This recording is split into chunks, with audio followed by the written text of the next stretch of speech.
Welcome to this mobility for mountain bikers tutorial.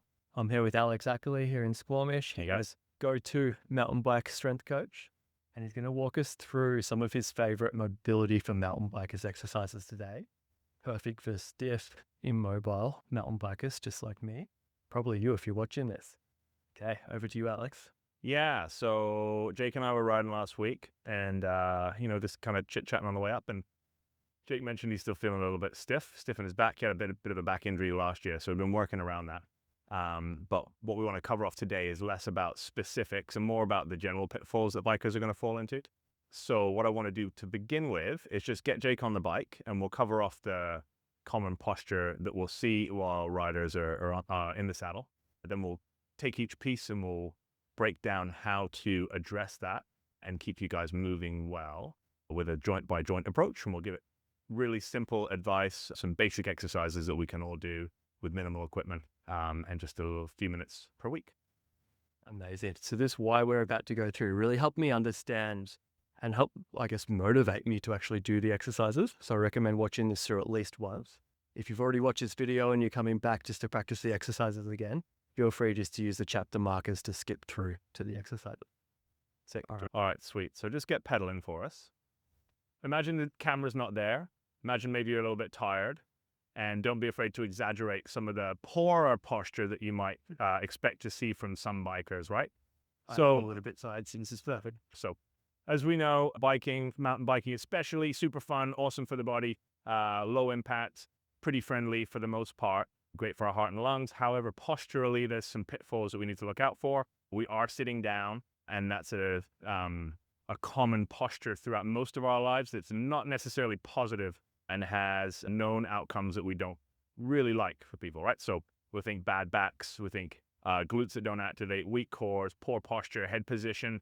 So why don't we start at the top, and we'll go through some of the common head position things that we will find is that when we get tired, we can kind of drop a little bit through the shoulders here and the head can come up, and we'll sort of just look up for me. Yeah, this is one of our first positions that we don't like, right? So we're craning at the neck. We're going to get some tension happening up in the traps here. We might get some shoulder and neck pain towards the end of rides. Furthermore, once our head is sort of dumping forwards and we're dropping through the shoulders, we're going to be applying more pressure into the handlebars, and that's going to give us tired hands, right? Coming back into the shoulders here, we really are locked in. There's not a ton of movement in there, and you'd be amazed the amount of cyclists that can't reach overhead, maybe this guy included, can't reach overhead without having to really crane through their spine, right? So shoulder mobility is an important one that gets locked up. This part of our spine, our thoracic spine, really likes to move, and cycling does nothing for that, unfortunately, right? Mountain biking absolutely is better than most for maintaining our mobility, but it's still not gonna give us what we need to be a well-rounded human. So we're gonna work on thoracic mobility, enabling Jake to still get his chest up and open without giving away his lower back, right? And maintaining a nice tall neutral posture when he's going about through his day, maintaining good shoulder mobility again, right? Coming down into the lower back again, we can, if we look at the spine of a cyclist at best, and Jake's got quite good posture right now, he's got nice neutral spine, but for the most part, I'd say we're a little worse than that, right? And we tend to be more rounded, okay? A healthy spine's going to have a slight two-way curve in it. And so when we're on the floor later on, we're going to look at how do we maintain both ends of that curve. Getting down into the hips here, yeah, we're getting some hip extension and hip flexion, but really it's very limited if you look at the real degrees through which Jake is moving, and we need our hips to be able to move through, what do we think, 120, 130 degrees of flexion and extension. Furthermore, they also rotate, and being on the bike encourages us to just use one plane of motion, the sagittal plane. Issues with loss of rotation in the hips can quite often be felt in the back, and they can also be felt in cyclists in the knees. If you're getting knee pain and just stretching your quads out, it's possible that some hip mobility might be in order for you too, okay? And then, yeah, coming further down into the leg, the quads can get quite tight. Again, the knee isn't really going through full extension, full flexion, so maintaining good knee mobility or knee range of motion, restoring healthy length quads is going to be something that we're going to look at when we're down on the floor too. Awesome. Thanks for explaining all of that, Alex. Yeah. Now it's time to get on the mat, get into some exercises. Yeah, we'll get you lying down on your back, mate. Okay, sweet. And we'll start at the top. Okay, so head position, neck position, Jake. Go ahead and bend your knees, feet flat on the floor. Perfect. Okay. And what we're going to think about right now is just we're going to mitigate for our sort of day-to-day postural issues for the most part, but it's also going to be pretty useful for most bikers. Okay. So what we're going to work on is a chin tuck. Chin tuck's really simple, but can be messed up. What I like to think about is if you take your hand and just put it behind your neck right now, you're going to notice there's a space between your neck and the floor, right? And we're going to try and close that space. It's not going to close all the way, right? But yeah. And the thought for a lot of people that's going to be helpful there is think about making double chins.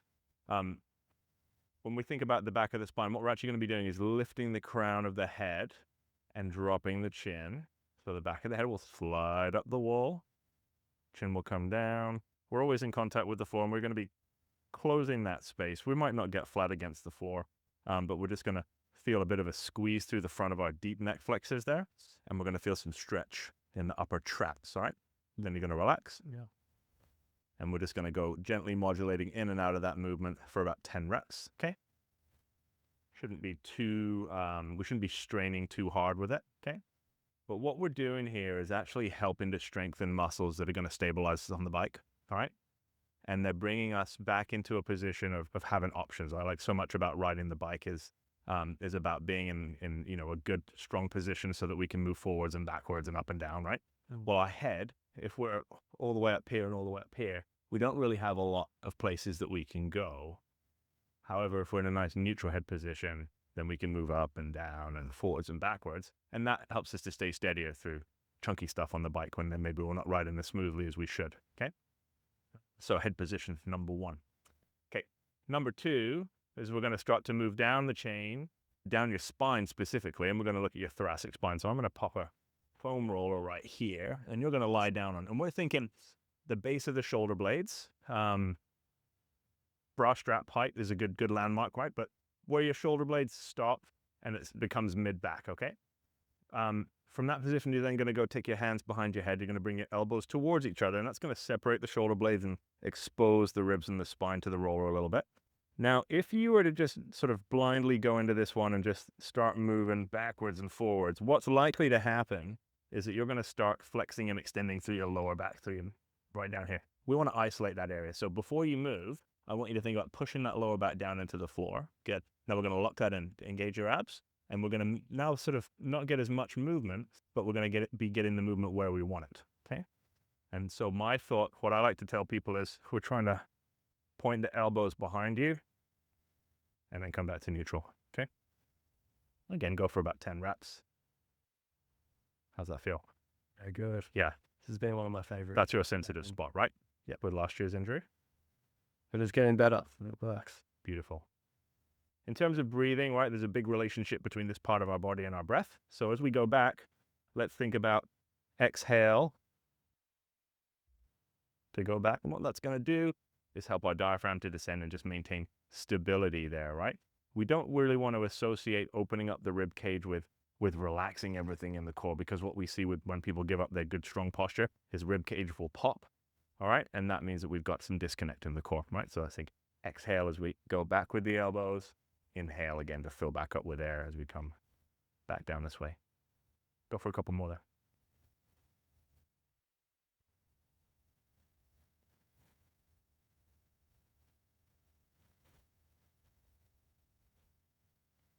Awesome. Okay, let's move into shoulders now, but we're going to get a bit of a double whammy with your T-spine and your thoracic spine, right? So that's every vertebrae that's attached to a rib. Lie down on your side this time, facing the camera for me, knees tucked up. And you're going to bring those knees up in front of you here. Cool. You know this one from Breakfast Club, right? So this is called Round the World. And what we're going to do is try and draw a circle on the floor. Now, there's a few rules about this one, right? Like, not everybody's going to be able to keep their finger on the floor as they go all the way around, and that's okay. You might be too stiff to do that, or you might get snagging in your shoulder. You don't need to force through any kind of snagging. My good side. Beautiful. Yeah, it's nice. It's looking good. So Jake's doing a good job of keeping his knees down and together here, which means that his whole body is not rotating. The idea here is that we're creating some differential, some twist between the hips and the upper body, right? So Jake's got about a 90-degree turn going on right now. If we flip over on the other side for me, and we're just going to show everybody what happens at the back here. So Jake's going to swing around. We're going to open up. Cool. So a lot of people hold it there. A lot of people will get to this position and they'll think, man, my hand's really close to the floor. All I've got to do is kind of like sneak it backwards, crane it backwards, and I'm going to get this. But actually, we're not so interested in how close the hand is getting to the floor. I'm interested in how close the shoulder blade is getting to the floor, okay? So Jake, take a big deep breath in for me. And when you exhale, drive this shoulder blade down towards the floor. Good. Go for like 3 or 4 breaths until you feel like you've run out of gains. And then you can close it back up. And then we'll go again, okay? So not only are we getting more thoracic mobility through this one, rotation of the spine, which we don't get on the bike, but we're starting to get the shoulders involved too.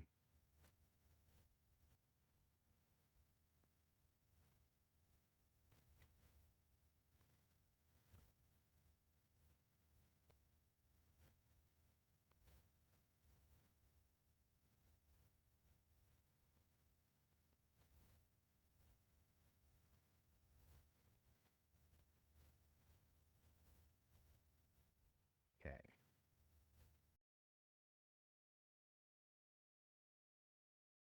Okay, so next one, we're on our back. We're going to work on that hip extension that we said was the missing piece with our partial pedaling strokes, right? So Jake, set up like you're going to do a glute bridge, right? So feet are flat on the floor.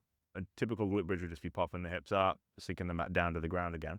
But what we're going to work on is getting some really good hip extension, right? So what I want you to do is grab one knee and pull it to your chest. All right, that's locking this one knee in. This right hip is kind of locked in now, which means your pelvis isn't really going to move anywhere. What I'm going to get you to do is drive through that left heel, pop your hips up as high as you can get them. You're going to feel a stretch here. Keep the knee close to the chest, close as you can to the chest, right? Good, feels pretty tight, eh? Yeah. Where do you feel that tension? I could feel my hammy from Thursday's workout. This hammy, yeah. But definitely here in here, feeling tight. You can bring it out to the side, right? It doesn't have to be straight in line. Just wants to be kind of locked up. And what we're doing here is we're driving really good hip extension through this leg. Okay, drop it back down again. Let's go for like 5, okay? Keep the knee tight and drive those hips up high. Good. So we'll do 5 per side. Jake's doing a really good job of holding at the top of the contraction, which is where all the good stuff happens, right? The glutes are working really hard. They're short and they're working with a lot of force. And the front of that hip is coming into full, like almost terminal hip extension, which is our missing piece when we're on the bike.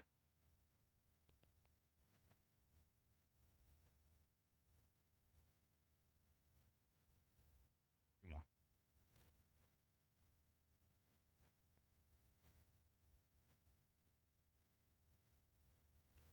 Cool. All right, let's stay with the hips. Jake, can you come up to a seated position now? And we're going to go shin box windshield wipers. So Jake's going to have feet. Let's start off with your feet in front of you. Be like so. So hands are on the floor to support us, okay?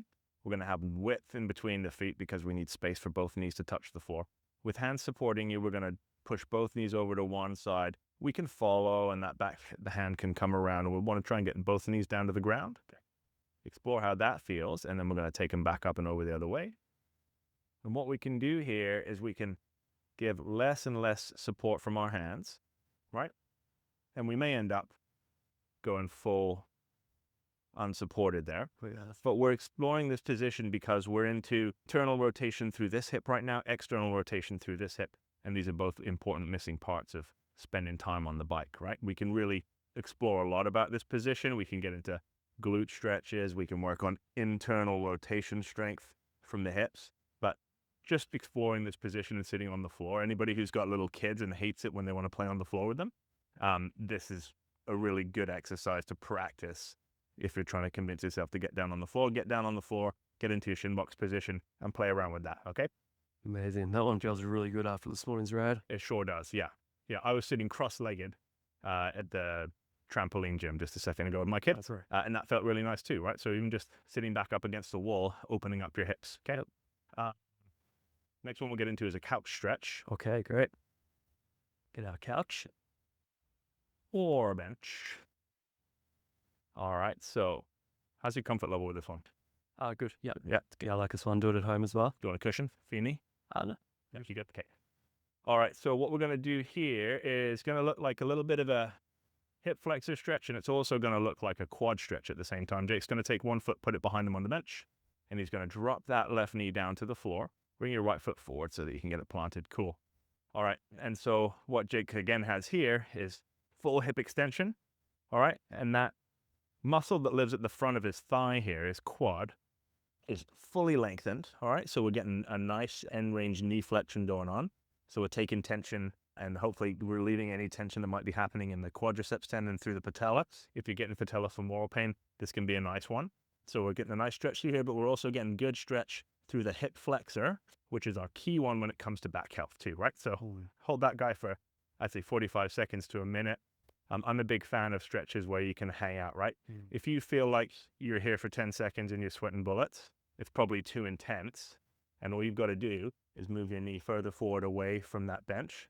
And that's going to make it a little bit less intense for you, more accessible. But the better you get at this, the closer your heel is going to get to your bum, right?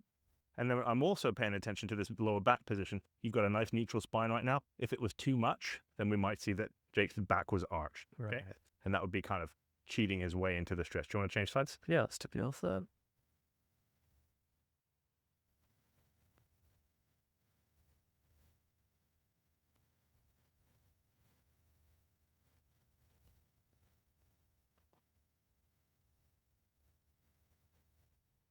I'm going to say that I think that's a pretty good top to bottom Yeah, 10. mobilizer, right? Really. Covers off all the hot spots for people. There's an awful lot that we, you know, when we're stretching and we're mobilizing, we're creating relief from environmental issues that have caused, you know, tightening, right? But what I really like to refer to this as presenting is a window of opportunity, right? So while we can use these stretches to make sure that we feel good when we get off the bike, what I would love for everybody is to do these kind of drills when they don't feel awful, right? When you're not at the end of a ride. We're not doing it reactively, but we're doing it proactively, right? And if you were to combine this, so for you, like we can be individualistic with it, right? So I'll say, Jake, you're a bit tight through your thoracic spine, so I want you to work on some thoracic spine openers before all of your workouts. And for you, what that's going to do is it's going to help you to achieve better overhead reach. And so when we're in the gym together, right, we spend time doing overhead pressing, overhead pulling. Some mobilization is giving you a window of opportunity to reach better positions and therefore create better strength. And when we start to lay down strength through good, healthy patterns and ranges of motion, that's going to start to be more enduring than just a simple stretch, which is going to go away after a few hours and you're going to have to do it again tomorrow. Right. But if we start to mobilize and then reteach patterns, then we're sort of creating software in the brain that's going to help our muscles to work better. And then getting strength in there is going to help you to sort of press save on the document, as it were. Well, thank you so much for sharing your wealth of Thank you. knowledge here. Thank you. Hope this has been helpful for everyone watching. If anyone watching is interested in diving a little bit deeper and perhaps getting some personalized feedback, some personalized mobility or strength training work from you, where's the best place for them to find you?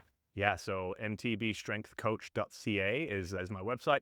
I'm on Instagram at @VMTBstrengthcoach. And yeah, we've got online programs working with people all over North America, Europe, New Zealand, all over the place. So yeah, hit me up. Happy to answer questions. I've got a cool free assessment you guys can try out called the Ride Stronger assessment. That'll give you a bit of a score. And for anybody who actually completes the whole thing, I'll be able to actually make a personalized video for you, send it back and give you some ideas on where you might be able to make some improvements. And that'll touch a little bit on the more specialized stuff that I was talking about. Fantastic. Thanks so much, Alex. Thank I'll you, put links to all that in the show notes. Until next time, happy trails. Cheers.